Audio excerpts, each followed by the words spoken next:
For me, the most important issue is always going to be institutional racism, structural racism, right? Which structures everything. I'm a critical race theorist, so I think everything is structured by race.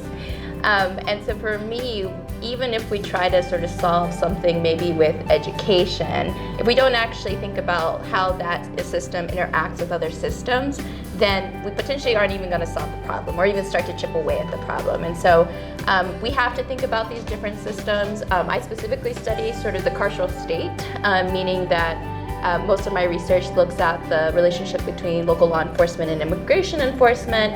And obviously here in a place where there are many immigrants, that is a concern. Although at the state level, we also have seen, at least in New York, many attempts, right, to at least try to discourage this collaboration where immigrant families would be scared of interacting with local law enforcement, right? This is unique in some ways. There's not that many states across the country that have tried to at least really understand the implications of that. And so I always think that that issue is important, but is only one piece of this bigger puzzle, right? Of really trying to understand how these different institutions work together to create this system that very much, where we see sort of inequalities for Black and Brown communities in particular.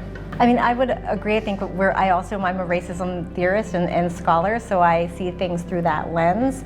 In some of my work, I've talked about racism-centered intersectionality. So I look at a lot of the different rhetorical strategies that are used to deny or evade racism. So this is pressing to me because, again, you can look at any sort of social justice, whether you're looking at disability, age, LGBTQIA, there are differences in terms of what Patricia Hill Collins calls a matrix of domination, and that to really further along equity, it helps to look at people who fall along multiple lines of oppression. And I think racism, because it is so controversial, and we don't even want to say the word racism, we tend to want to say race or the race issue or minority and use these different kinds of words, because there's so much silence and discomfort around talking about that specifically. So I try to get my students to, and in my research as well, look at intersectionality through that racism-centered lens.